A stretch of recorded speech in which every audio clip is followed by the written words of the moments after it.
बिस्मिल्लाहिर्रहमानिर्रहीम। अस्सलाम वालेकुम। मैं हूं बिशारत राजा, मेरे साथ मौजूद हैं सईद बलोच साहब। सईद बलोच साहब, आज शहर इक़्तिदार में बहुत आम खबरें गर्दिश कर रही हैं। एक तो इमरान खान साहब से जो आज मुलाकातों का दिन था और बैरिस्टर गौहर साहब उनसे मिलने में कामयाब हुए और ज़हीर अब्बास साहब जो उनके वकील हैं वो भी मिले। बैरिस्टर गौहर साहब ने बाहर आकर अहम गुफ्तगू फरमाई है और इमरान खान साहब की जो नई इंस्ट्रक्शन है, नई हदायत है, वो सामने आई हैं। और फिर आज एक इस्तीफे की भी बात चली है, जिसमें आपको याद होगा कि परले रोज़ यानी कि गुज़श्ता रोज़ ख्वाजा आसिफ साहब ने असम्बली में एक धुआंधार तकरीर की थी, जिसमें उन्होंने इस निज़ाम के चलने पर सवालात उठाए थे और ये कहा था कि निज़ाम डिलीवर करने में मुकम्मल तौर पर नाकाम हो चुका है। और फिर बल्दियाती जो इदारे हैं उन पर भी कड़ी तनकीद की थी और कहा था कि हम बल्दियाती अदारों को अपने फ़ायदे के लिए इस्तेमाल कर रहे हैं, हम बल्दियाती अदारों को एम्पावर नहीं दे रहे, उन्हें आप ये इख्तियारात नहीं दे रहे, जिसकी वजह से मसाइल की बादगाह बन चुकी है पाकिस्तान। फिर आपको याद होगा कि उन्होंने हाइब्रिड निज़ाम के वाले से भी बात की थी कि हाइब्रिड निज़ाम 90 की दहाई से चलना चाहिए था और ये सारा कुछ उन्होंने। और फिर उन्होंने गुज़श्ता रोज़ डिक्टेटर के हवाले से भी बात की थी और कहा कि जब डिक्टेटर्स का दौर था तो तवातर के साथ बल्दियाती इंतखाबात हो रहे थे। और आज असम्बली में हनीफ अब्बासी साहब ने उनके वो लते लिए कि खुदा की पनाह। उन्होंने कहा कि आप सिस्टम से बाहर निकले, इस्तीफा देकर घर चले जाएं। आप इस सिस्टम में रहकर, इस पर हुकूमत इसमें रहकर, इसमें फ़वाइद बरात सब कुछ समेट कर इस पर तनकीद करते हैं। उन्होंने ये भी कहा कि अगर यहाँ पर हर एक को वायरल होने का बड़ा शौक है, बहुत शौक रखते हैं, और अगर कोई शोर वायरल हो गया तो फिर आपको कहाँ जाना पड़ेगा। ये सारी कहानी चल रही है जी इस्लामाबाद के अंदर। और फिर इमरान खान साहब को आज उन्होंने कहा कि चाबियां भी वापस कर दे, उन्होंने कहा कि वो चाबियां थमा दे वापस उनको। इमरान खान साहब ने सराहा है उस फैसले को कि जो पाकिस्तान तहरीक इंसाफ ने ज़िमनी इंतखाबात की बाइकाट का ऐलान किया था, नंबर 1। नंबर 2, इमरान खान साहब ने हदायत जारी की है कि फौरी तौर पर पंजाब में जो फ्लड आया है, सैलाब आया है, वहाँ पर जो सैलाब से मुतासरा लोग हैं उनकी आप खिदमत करें, उन लोगों तक पहुँचे और वहाँ जाएं। इमरान खान साहब ने आज बिलियन ट्री सुनामी का भी जिक्र किया है और कहा है कि मैं बहुत अरसे से वेदर क्लाइमेट के हवाले से मैं ये बात कर रहा था और आज जो कुछ हमने बिलियन ट्री सुनामी वो दरख्त लगाए, अगर ये सारी हुकूमतें इस तरह करती रहती तो आज हमारा जो यहाँ पर मौसम की शिद्दत है वो ना होती। और फिर उन्होंने अफगानिस्तान से जो नकल मकानी के हवाले से भी उन्होंने आज फिर शदीद तनकीद का निशाना बनाया है जी। बहुत शुक्रिया बशारत राजा साहब। देखें, मुझे तो पहले भी शायद हमने एक व्लॉग किया था और मैंने कहा था कि ये मुस्लिम लीग नून और शीन की लड़ाई है। मुस्लिम लीग नून और शीन की लड़ाई, हाँ जी, मुस्लिम लीग नून और मुस्लिम लीग शीन की लड़ाई है। और मुस्लिम लीग नून और शीन की जो कहानी है ना, ये सबसे पहले 2016 में जब पनामा स्कैंडल सामने आया था, तो उस वक्त नवाज शरीफ को जब ये अंदाज़ा हो गया कि अब उनका बचना मुमकिन नहीं है, नवाज शरीफ साहब को, तो उसके बाद ये इस्तेलाह सबसे पहले ये इस्तेलाह इस्तेमाल की थी जनाब डॉक्टर शाहिद मसूद साहब जी, कि मुस्लिम लीग नून के अंदर यानी शरीफ ख़ानदान के अंदर अब पार्टी की क़यादत कौन संभालेगा, पार्टी को आगे लेकर कौन चलेगा, नया जानशीं कौन होगा, इसके ऊपर पहली बार खबरें डॉक्टर शाहिद मसूद साहब ने दी थी। और उन्होंने कहा था कि नून लीग के अंदर नून लीग और शीन लीग में लड़ाई जा रही है, यानी नवाज शरीफ ग्रुप और शहबाज शरीफ ग्रुप। अब ये नवाज शरीफ ग्रुप और शहबाज शरीफ ग्रुप शुरू दिन से मुस्लिम लीग नून के अंदर मौजूद रहे हैं। एक तरफ वो जैसे कहा जाता है ना कि गुड कॉप और बैड कॉप वाली पॉलिसी होती है कि एक भाई सख्त बयान देता है, दूसरा जाके डिग्गी में छुप के गेट नंबर 4 से गुजर के मुलाकातें करके आता है और उसी ग्रुप का हिस्सा बनते हैं जब तकरीबन जनाब आपके ख्वाजा आसिफ साहब भी। अब ख्वाजा आसिफ साहब के साथ पिछले दिनों जो कहानी इकबाल संघेड़ा वाली चली, वो सारी कहानी आपके सामने है। और ख्वाजा आसिफ साहब को उस वक्त आपको याद होगा कि कहानियाँ ये चल रही थी कि मुबैना तौर पे कहीं ख्वाजा आसिफ साहब भी करप्शन में मुलव्वस हैं और ये इकबाल संघेड़ा उनके फ्रंट मैन है, जो उस वक्त सोशल मीडिया पर चीज़ें गर्दिश कर रही थी। तो बाद में ये खबरें यही उछाली गई, ख्वाजा आसिफ ने इस्तीफ़ा दे दिया, ख्वाजा आसिफ बहुत नाराज़ हैं, सख्त पैगाम पहुँचाया पार्टी क़यादत को, इकबाल संघेड़ा मेरा काबिल एतमाद है, इसको रिहा करें वरना मेरा इस्तीफ़ा कबूल कर लें वगैरह वगैरह। लेकिन फिर कहानी क्या निकली? कहानी बशारत राजा साहब ये निकली कि शरीफ ख़ानदान की क़यादत को, यानी शरीफ ख़ानदान को, मुस्लिम लीग नून को बाईपास करने के बाद, यानी ख्वाजा आसिफ साहब और मुस्लिम लीग नून के कुछ लोग थे जो शरीफ ख़ानदान और अपनी पार्टी को बाईपास करके सीधे ताकत के मरकज़ की तरफ अप्रोच करने की कोशिश कर वो रहे तो थे। ख्वाजा साहब कह चुके हैं, मतलब वो जनरल बाजवा के सुसर जनरल टोनी से जाकर मिले जी थे। जी।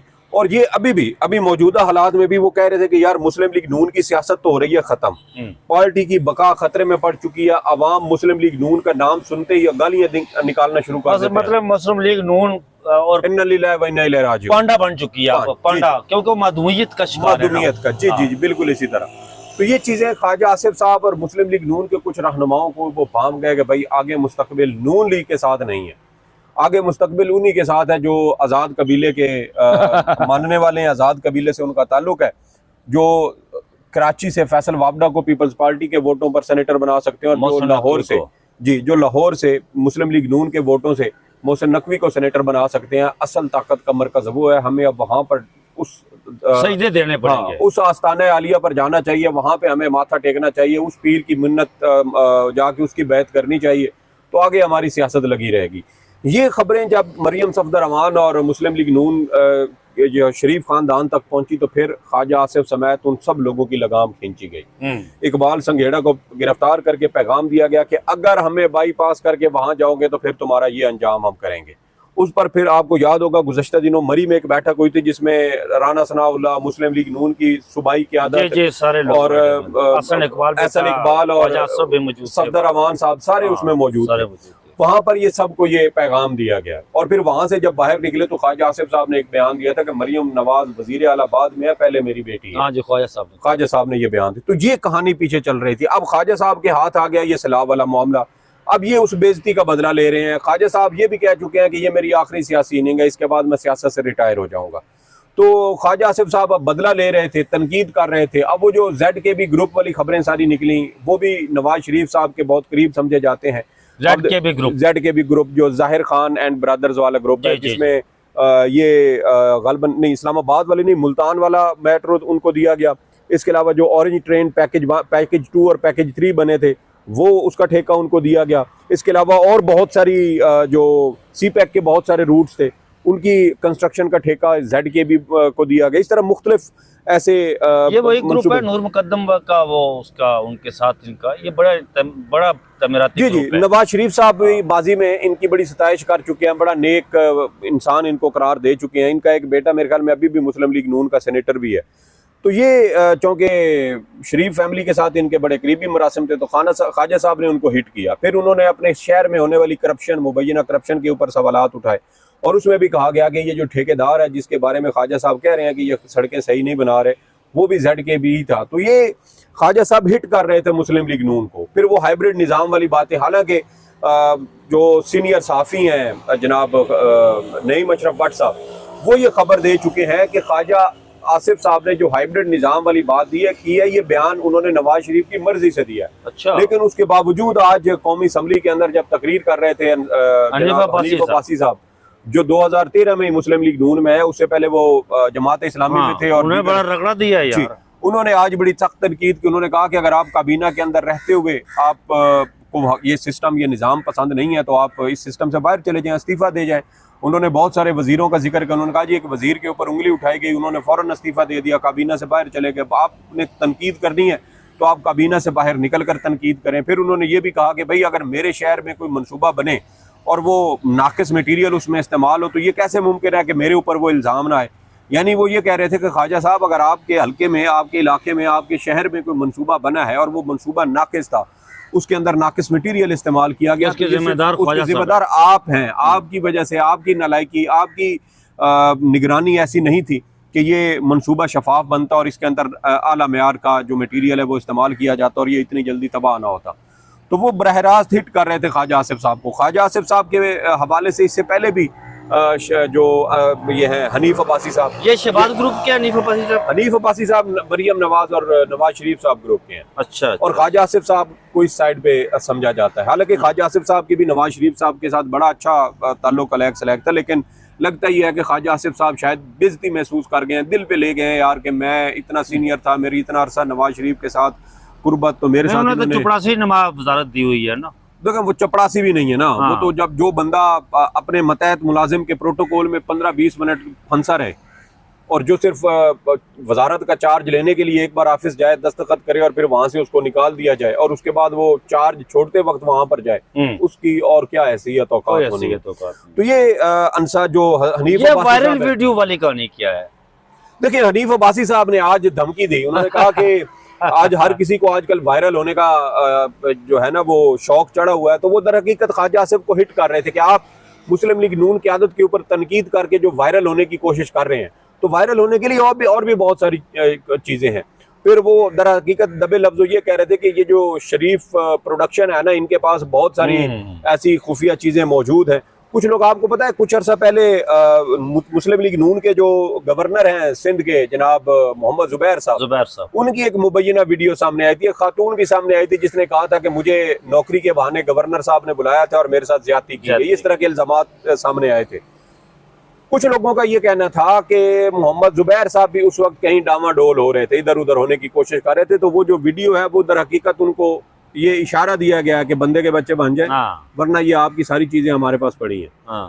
तो कुछ लोग ये भी इल्जाम लगाते हैं, ये प्रोडक्शन हाउस रायवंड है, शरीफ ऑडियो वीडियो प्रोडक्शन। अच्छा, शरीफ ऑडियो। हाँ, तो वो वहां से ये धमकी दे रहे थे कि भाई अगर आप वायरल होने की तरफ जाएंगे ना, मुख्तलिफ शहरों में। हाँ, तो उन्होंने कहा कि अगर आप वायरल होने की आपको बहुत ज्यादा शौक है तो वायरल होने के लिए आपकी और भी बहुत सारी चीजें हैं, फिर वो वायरल हो जाएंगी और वो फिर बहुत सारा नुकसान उसका हो जाता है। आपको पता है कि मरियम सफदर अमान ने जज अरशद मलिक केस में उस मौके पर एक प्रेस कॉन्फ्रेंस के दौरान एक सवाल हुआ ना, तो उसने कहा था कि हमारे पास हाजिर सर्विस जजों की भी ऑडियो वीडियोज मौजूद हैं। तो उस पर फिर लोगों ने कहा कि इनके पास इसका मतलब है और भी बहुत सारी हैं। वो तो असल में मेगा हाउस है ना, देखें रायवंड मेगा हाउस है और ब्रांचेस की पूरे मुल्क में है ना, और मुख्तलिफ लोग जो है वो उन्होंने हायर किए हुए हैं। कुछ लोग राजा साहब ये भी कहते हैं कि जब साबिक DGISI नवीद मुख्तार साहब थे ना, DGI, हाँ, वो इनके करीबी ताल्लुक था, उनकी अहलिया वाली साइड से। नहीं, असल में मैं आपको बताता हूँ, जो साबिक DGI थे नवीद मुख्तार साहब, लेफ्टिनेंट जनरल नवीद मुख्तार साहब, वो चौधरी मुनीर के रिश्तेदार हैं। अच्छा। चौधरी मुनीर के बेटे के घर है मरियम नवाज की बेटी, ये समझी है ये जी।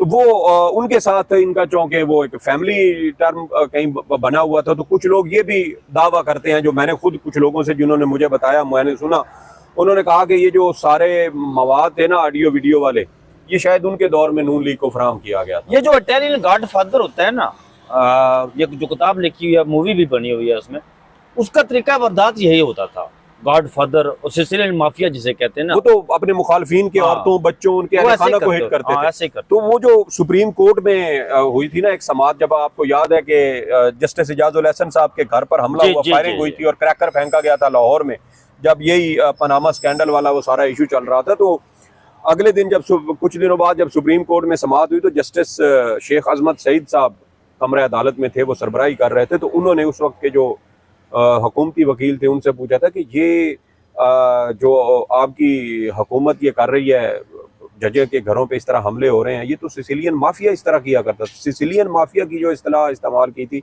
वो साबिक जज सुप्रीम कोर्ट शेख अजमत सईद साहब ने की थी, जब जजों के घरों पर हमले होने शुरू हुए। और ज़ाहिर बात है उस वक्त चूंकि कानून के शिकंजे में या कानून के कटहरे में नून लीग खड़ी थी, तो नून लीग के ऊपर यही शक जाता कि भाई आप जजों को डराने धमकाने की कोशिश कर रहे हैं। तो उस पर ये अल्फाज शेख अजमत सईद साहब ने अदा किए थे और बाद में इसी वजह से मुस्लिम लीग नून अजमत सईद शेख साहब से बहुत ज़्यादा नाराज़ रही। आखिर तक उनके साथ एक बड़ा सौतेली माँ जैसा सलूक मुस्लिम लीग नून की जानिब से किया गया। तो आपका कहना यह है कि ये असल में नून और शीन की लड़ाई है? असल में नून और शीन की लड़ाई है। एक साइड से जो ख्वाजा आसिफ साहब हैं वो मुस्लिम लीग नून क़यादत को हिट कर रहे हैं, दूसरी साइड से अब दूसरी क़यादत हिट कर रही है, फाइट बैक कर रही हो। कह रहे हैं कि अगर आप इतने ही बड़े हैं तो आप रिजाइन करें, गैरतमंद हैं तो रिजाइन करें, बाहर बैठे कभी नहीं। तो ख्वाजा साहब भी बीक वाली नशीद पर बैठे हुए हैं, वो आपको पता है वो जो उस पर बैठा हुआ है। हनीफ अब्बासी साहब कौन सा जीत कर रहे हैं? रावलपिंडी की 13 कौमी असम्बली की सारी सीटें, बल्कि कौमी सूबाई असम्बली की भी सारी PTI जीती हुई, सूबाई असम्बली की 25 हैं और कौमी असम्बली की 13 सीटें हैं। बिल्कुल। तो अब देखें कि ये जो ख्वाजा आसिफ साहब हैं वो अपना इख्तिताम सियासत का कैसे करते हैं, लेकिन ये बात तय है कि मुस्लिम लीग नून के अंदर टूट फूट बहुत जोरों से जारी है। वो लोग जो असली सियासतदान हैं, जो समझते हैं कि हमने आगे भी सियासत करनी है और मुस्लिम लीग नून का ये तर्ज अमल या उनकी जो तर्ज हुकूमत है ये दुरुस्त नहीं है, तो वो सियासतदान जो एक्चुअल सियासतदान है, जो इस्टेब्लिशमेंट की नर्सरी का इंतज़ार नहीं करते या वहाँ से खाद मिलने का इंतज़ार नहीं करते, बल्कि वो सियासतदान जो आवाम के साथ जुड़े रहते हैं, उन सियासतदानों को अपनी फ़िक्र लाहक है कि हम इन जमात के साथ रह के हमारी बहुत बर्बादी हो रही है। और अभी भी देख लें, मुस्लिम लीग नून सिलाब में जो कुछ आवाम के साथ कर रही है, उससे पता चल रहा है कि उनको आवाम की अब ज़रूरत नहीं है। उनके पास फार्म 47 वाला जो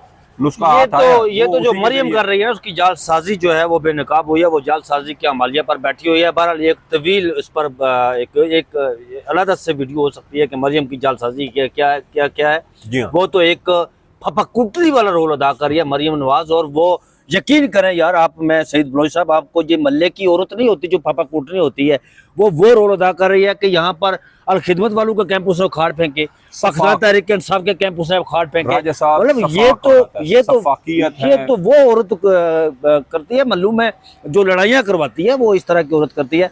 आगे बढ़ते, इमरान खान साहब ने सैलाब का जिक्र आया। इमरान खान साहब ने नई हदायत जारी की हैं और उन्होंने सराहा भी है और ये हुक्म जारी किया कि भाई गाड़ियों की चाबियाँ वापस कर दे आप। बिल्कुल। इमरान खान साहब को जब बताया गया कि PTI के 46 अरकान कौमी असम्बली थे जो मुख्तलिफ कायमा कमेटियों का हिस्सा थे, और उन तमाम अरकान की जानिब से अपने जो मेंबरशिप है कायमा कमेटियों की, उससे उन्होंने इस्तीफ़े दे दिए हैं। तो इमरान खान साहब ने उसकी सताइश की और साथ ही गौहर खान साहब को ये भी हुक्म दिया कि आप अपने जो अरकान हैं उन सब को कहें कि आपको अगर गाड़ियाँ, जो चेयरमैन किसी के थे तो कहा जाता है कि चेयरमैन कमेटी जो होता है उसको मिलती है गाड़ी, तो उन्होंने कहा कि अगर आपके पास कोई गाड़ियां आपको मिली हुई तो आप उन गाड़ियों की चाबियां भी वापस कर दें। यानी इमरान खान साहब यानी इमरान खान साहब बिल्कुल पीछे हटने को तैयार नहीं है। और ये देखें कि लोग कह रहे थे जी कि इमरान खान को कायमा कमेटियों से अलग नहीं होना चाहिए था, हालांकि ये बहुत ज़बरदस्त मूव है, दबाव हुकूमत पर पड़ा है। और पिछले एक हफ्ते में 2 बार स्पीकर कौमी असम्बली अयाज सादिक साहब, एक गुज़श्ता रोज़ और कुछ चंद रोज़ पहले, आप देखें कि अयाज सादिक साहब बार बार ये कह रहे हैं कि हमने अभी कायमा कमेटियों से PTI के इस्तीफ़ों को कबूल नहीं करना, हम सियासी तौर पर PTI को इंगेज करने की कोशिश करेंगे। यानी वो जो आपकी गर्दन में सरिया था वो निकल गया, अकड़ आपकी ख़त्म हो गई, आप PTI को कुछ दे नहीं रहे थे, कौमी असम्बली से उनके लोग अगवा हो रहे थे, तो वो किस बुनियाद पर इमरान ने खंजर जो है वो सिस्टम के दिल में उतारा, दिल में उतारा। बिल्कुल, इसमें कोई दो राय नहीं है। इसके अलावा आज आपको पता है कि अडियाला जेल के बाहर अलीमा खान और तैयब बलोच वाला भी मामला बना, उसमें मेरे ख्याल में जो वो सवाल नहीं था तैयब बलोच का, मेरा वो दोस्त है, लेकिन वो सवाल नहीं था। वो उससे पहले भी तैयब ने 2023 में 22 जुलाई 2023 को जब इमरान खान कोयटा वकील कत्ल केस के इल्ज़ाम में अपने एक मुकदमे की समाअत के दौरान सुप्रीम कोर्ट आए थे, तो उस वक्त भी तैयब ने इसी तरह की बदतमीज़ी की थी इमरान खान साहब के साथ। मैंने उस वक्त भी उसको समझाया था और उसके बाद भी उसके साथ इस तरह की उसको समझाता रहा हूँ। लेकिन अब फिर देखें, अगर आप ये कह रहे हैं कि अलीमा खान ने शौकत खानम की ज़कात से उधर अमेरिका में जायदादें बनाई हैं, तो यार 3.5 साल आपकी हुकूमत है। PDM का जब से रिजीम चेंज हुआ है उस वक्त से आज तक आप अलीमा खान को गिरफ्तार नहीं कर सके, आप उसको भूंडे केसेस में फंसा रहे हैं। तो ये जेन्युइन केस बनता है, गिरफ्तारी करें, उसकी निकालें उसका सारा रिकॉर्ड मटेरियल मुझे ये बहुत खूबसूरत जवाब दिया। और इस तरह के सवालात का मेरे ख्याल में PTI को सीखना चाहिए। ये तरीका होता है एक नून लीग के या नून लीग के जो हुकूमती तर्जुमान नमाज साफ़ी होते हैं या नून लीग के कुछ लोग, वो अक्सर इस बात का जिक्र करते हैं कि इमरान खान साहब की जो अहलिया है उनकी करप्शन के सबूत उस वक्त के DGI मौजूदा फील्ड मार्शल ने उन्हें जो है वो ये खबर की थी रऊफ कलासरा साहब, तो भाई की थी, तो यार वो अभी तक सामने क्यों नहीं लाया? सामने क्यों नहीं? जी जी जी जी मुझे एक लतीफा याद, कहाँ गए करप्शन? मुझे एक लतीफा याद आ गया ना। एक कर्नल साहब थे, तो गाड़ी में जा रहे थे, गाड़ी में अचानक रास्ते में ना पेट्रोल ख़त्म हो गया। पेट्रोल ख़त्म हुआ तो कर्नल साहब ने, उसने फौजी जवान ने बताया कि सर पेट्रोल ख़त्म हो गया, तो पंप यहाँ से कुछ दूर है तो धक्का लगा के जाना पड़ेगा। कर्नल साहब ने कहा अच्छा चलो फिर मैं भी धक्का लगाता हूँ। नीचे उतरे, धक्का लगा के पेट्रोल पंप पर पहुँचे। तो पेट्रोल पंप पर पहुँचे ना, तो कर्नल साहब धक्का लगा के जब पीछे थोड़ा सा हुए तो देखा तो पीछे गाड़ी के ना वो पेट्रोल कैन भी लगा हुआ था। तो कर्नल साहब ने बुलाया जवान को और पूछा कि हाँ भाई इधर आओ, ये क्या है? उसने कहा सर ये पेट्रोल कैन है, ये हमने इमरजेंसी के लिए रखा हुआ। तो पीछे 3-4 किलोमीटर से धक्के लगा के आ रहे थे और कहा कि ये हमने इमरजेंसी के लिए रखा हुआ है। इमरान खान ज़ेर अताब, उसकी पार्टी ज़ेर अताब, उसके लोग ज़ेर अताब, जेली मुकदमात की भरमार, और हमारी इस्टेब्लिशमेंट और हमारी हुकूमत और हमारा सिस्टम, हमारी इमरजेंसी के लिए केस इमरजेंसी के लिए केस रखे हुए हैं कि इमरान खान और उसकी पार्टी जब दोबारा इक़्तिदार में आएंगे तो फिर हम ये केस बनाएंगे। यार इन लोगों का राजा साहब तमाशा चेक करें, समझ आइए। मुझे हैरत होती है, और रऊफ क्लासरा साहब की क्रेडिबिलिटी के ऊपर भी सवाल उठते हैं, और ये भी साबित होता है कि ये सारे जो एंटी एस्टेब्लिशमेंट बनते थे ये सारे ही तकरीबन टाउट थे। और मैंने एक चीज़, मेरा जो ज़ाती तजर्बा है जब से मैं सहाफ़त के मैं आया हूँ इस फील्ड में, मैंने ये देखा है कि जो शख्स प्रो इस्टेब्लिशमेंट है, मुमकिन है कि वो शख्स अपने दिल से इस्टेब्लिशमेंट के वो उनके हक में लिखता बोलता हो, अपने दिल से, उन बगैर उनके पेरोल पे या उनकी टाउटी किए बगैर, कि यार एक होता है ना आपको मोहब्बत या एहतराम या अकीदत का एक जज्बा होता है। हो सकता है कि आप मोहब्बत और अकीदत अपने खालिस जज्बे की बुनियाद पर, मोहब्बत की बुनियाद पर आप इस्टेब्लिशमेंट के हक में लिखते बोलते हो। लेकिन मैं ये बात मानने को तैयार नहीं कि एक बंदा एंटी इस्टेब्लिशमेंट हो और वो उनका टाउट ना हो। ये लिखी पड़ी बात है कि जो देखें, ये रऊफ क्लासरा, अंसार अब्बासी, सुहेल वड़ाए, इरफान सिद्दीकी, क्या नाम है, नज़ीर नाजी साहब मरहूम, हमने सिर्फ इनके कॉलम्स पढ़ने के लिए घरों में अखबार लगाए हुए, तो हमें तो अब आगे पता चल रहा है कि ये सारे ही तकरीबन उनके टाउट निकले और उनकी पैगाम रसानी। रऊफ क्लासरा साहब को देखिए फरवरी के महीने में कहते हैं इमरान खान छोटी सी सॉरी कर ले तो मसाइल खत्म हो जाएंगे। बिल्कुल। सारी जिंदगी आपने किताबें अच्छा, वो तो डट गया ना, वो तो समझ जाए। 26 जो अक्टूबर को उसका मैसेज आया था, उसने माफी मांग ली थी उस मैसेज में, इमरान खान ने जो ट्वीट किया था। अब जो माफी इमरान खान साहब ने मांगी थी, मेरे ख्याल में वो अभी तक हमारे निजाम के अंदर कहीं फंसी हुई है। वो माफी मांग रही थी।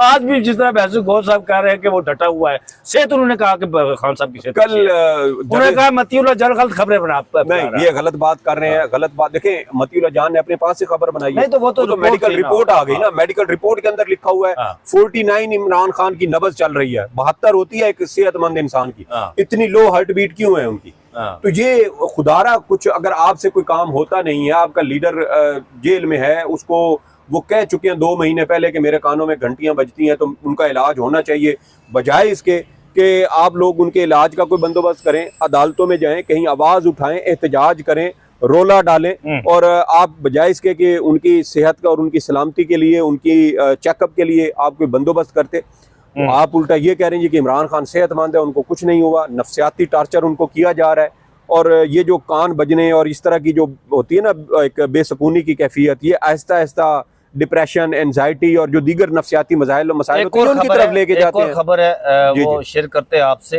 अलीमा खानम ने कहा कि एहतजाजी तहरीक इस वक्त हम उस पर बात नहीं करेंगे क्योंकि मुल्क में सैलाब आया हुआ है। जी जी, वो पहले भी इमरान खान साहब ने, लोग दर बदर हो चुके हैं, भारत वाला जब वो हमला हुआ था तो उस वक्त इमरान खान ने, जब ये सिचुएशन कंट्रोल होगी उसके बाद देखा जाएगा। अच्छा, एक दो मिनट में ये जो खत लिखा गया है, मतलब इस्लामाबाद हाई कोर्ट के 2 बड़े आज़ादमंद जजेस ने, सरदार जाज साह खान ने और जस्टिस बाबर सत्तार ने, कि जो एजेंडा है फुल कोर्ट का उसमें तरमीम की जाए, वो रूल ऑफ उसकी तरफ बात। देखिए, वो आपको पता है जब इस्लामाबाद सुप्रीम कोर्ट में जजेस सीनियरिटी केस चल रहा था तो उस वक्त ये इंकशाफ हुआ जी कि इस्लामाबाद हाई कोर्ट के जो रूल्स मंजूर किए गए हैं, नए रूल्स 2025 के, वो रूल्स तो फुल कोर्ट से मंजूर ही नहीं किए गए जी। वो तो 5 वो जज जिन्होंने सीनियरिटी का मामला चैलेंज किया हुआ उनको बताया ही नहीं गया। तो उस पर फिर मोहम्मद अली मजहर साहब जो फौजी कटिंग करवाने के बहुत शौकीन है वो भी हैरान रह गए कि ये कैसे मुमकिन है कि 5 जज फौजी कटिंग करवाना जुर्म तो नहीं है। नहीं, वैसे मैं कह रहा हूँ कि 26वीं तरमीम के बाद वो फौजी कटिंग करवाई, ये शौक चढ़ा है उन्हें। हाँ, अब छुट्टियों के बाद वो देखेंगे कि वो फौजी कटिंग अभी भी है या स्टाइल चेंज किया। तो उसमें ये इंकशाफ हुआ, तो उस पर अब ये खबरें सामने आ रही थी 1-2 रोज से कि बुध के रोज़ 2 बजे इजलास होगा फुल कोर्ट का, इस्लामाबाद हाई कोर्ट की जो इंतज़ामी फुल कोर्ट है, और उस फुल कोर्ट इजलास में इस्लामाबाद हाई कोर्ट के जो नए रूल्स बनाए गए हैं वो नए रूल्स की मंजूरी दी जाएगी। और उसमें भी अब ये कहा जा रहा है कि सरफराज डोगर साहब के पास 1 वोट की अक्सरियत उनको हासिल हो गई है। जस्टिस अरबाब मोहम्मद ताहिर साहब उनके साथ खड़े हो गए हैं, और अरबाब मोहम्मद ताहिर साहब तो उसी वक्त खड़े हो गए थे जब सरफराज डोगर साहब को चीफ जस्टिस का हल्फ उन्होंने उठाया था, और इस्लामाबाद हाई कोर्ट के इंतखाबात हुए थे, और इंतखाबात के बाद वाजिद गिलानी साहब जब डोगर साहब के पास पेश हुए और गुलदस्ता दिया था तो उनके राइट साइड पे अरबाब मोहम्मद ताहिर साहब खड़े थे, तो शायद वो दबाव बर्दाश्त नहीं कर सके। बेनिफिट ऑफ डाउट आपको कह रहे हैं कि आप ये जो एजेंडा है उसको फिलहाल आप तब्दील करें, अब देखें कि उसमें होता है नहीं होता, लेकिन मुश्किल ज़रूर खड़ी की है जस्टिस बाबर सत्तार और जस्टिस सरदार एजाज इसाक साहब ने। और ये वो दो जज हैं जिन्होंने इस्टेब्लिशमेंट या हुकूमत के ख़िलाफ़ सख्त आर्डर पास किए थे। लापता अफराद केस में जस्टिस बाबर सत्तार ने, जस्टिस मोहसिन अख्तर कियानी ने, खुफिया इदारों की जानिब से सर्विलेंस वाला मामला है, ब्लास्फेमी बिजनेस गैंग वाले के ऊपर जस्टिस सरदार एजाज इसाक ने कमीशन बनाने का हुक्म दिया था। आफिया सिद्दीकी केस में तौहीन अदालत के नोटिस जारी किए थे। तो ये इन आज़ाद मंच जजेस के जराइम है। और एक जुर्म और भी है कि जब सरफराज डोगर साहब को जुडिशल कमीशन ने मुस्तकिल किया था तो उस मुस्तकिल होने पर उनको मुबारकबाद नहीं दी दो जजेस ने। तो ये भी एक जुर्म है जिसकी वजह से शायद उनको। लेकिन आपने सैयद बलोच साहब एक बात की है कि फौजी कटिंग वैसे ढोलकी भी अच्छी बजाते हैं जैसे मोहम्मद अली मजहर। देखिए फौजी कटिंग के साथ अगर आप ढोलकी बजाएं तो ये कॉम्बिनेशन बहुत अच्छी ढोलकी बजाते हैं। तो ये नाज़रीन थी अपडेट। सैयद बलोच साहब का कहना ये है कि जी ये पहले दिन से जब भी हम व्लॉग करते हैं या अमूमन हमारी ऑफ द कैमरा गुफ्तगू होती है तो ये कहते हैं कि भाई इमरान खान किसी सूरत पीछे नहीं हटे और उन्होंने साबित किया। आज भी ये कह रहे हैं कि अच्छा एक और बात जो इनकी सैयद बलोच साहब से मैं अक्सर ये कहता होता कि मैदान नहीं छोड़ना चाहिए, मैदान में रहकर मुकाबला करना। इन्होंने कहा नहीं यार इस्तीफे देंगे तो मामला ठीक हो। अब देखे इन्होंने इस्तीफे दिए तो हुकूमत पर प्रेशर देखें। शाहिद खाकान अब्बासी साहब कहते हैं कि मैं पार्लियामेंट से इस्तीफे देने का मैं उसका हामी नहीं रहा, लेकिन अब जो हालत इस मौजूदा पार्लियामेंट की है इसमें इसमें इस्तीफे दे के बाहर जाना इसमें बैठने से ज़्यादा बेहतर है। तो ये ज्ञानी है जनाब सैयद बलोच साहब। मुझे और सैयद बलोच साहब को इजाज़त दीजिए। अपना बहुत सारा ख्याल रखिएगा। अल्लाह हाफिज़।